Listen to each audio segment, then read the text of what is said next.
కరోనాతో జీవితాలు చిన్నాభిన్నమయ్యాయి. ఇప్పటికే కుటుంబాలను మింగేసింది ఈ మహమ్మారి వైరస్. అలాగే అనేక మంది అనాథులుగా మారారు. మరోవైపు కరోనా బారిన పడి హోమ్ క్వారంటైన్లో ఉంటూ బిక్కుబిక్కుమంటూ కాలం వెళ్లదీస్తున్నారు. ఇటువంటి విపత్కర సమయంలో ఫుడ్ బ్యాంక్ స్వచ్ఛంద సేవా సంస్థ ముందుకొచ్చింది. దాతల సహకారంతో కరోనా బాధిత కుటుంబాలకు నిత్యావసర సరుకులు పంపిణీ చేయడంతో పాటు ఆహారం కూడా అందజేస్తున్నారు. ప్రతి ఒక్కరూ కరోనా నిబంధనలు పాటించాలని ఫుడ్ బ్యాంక్ స్వచ్ఛంద సేవా సంస్థ నిర్వాహకురాలు పఠాన్ ఆశా ఖాన్ తెలిపారు.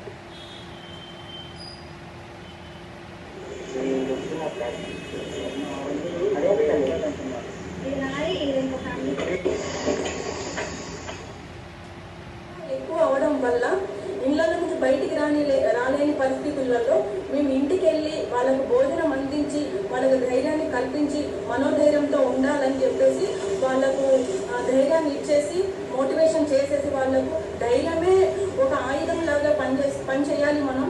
అలానే కరోనాకి ఇది ఒక పెద్ద జబ్బు అన్నట్టుగా మనం భయపడి దానికి వెనకడుగు వేయకూడదు. మనం అలానే ముందుకు వేయాలి.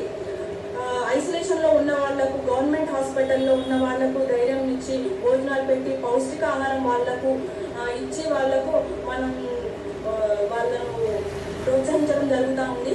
వాళ్ళను మంచిగా ధైర్యంతోనే ఉండాలి, మందులు వేసుకోవాలి, భోజనం చేయాలి, చేసి వాళ్ళను అలానే కరోనాలో వాళ్ళు మృతి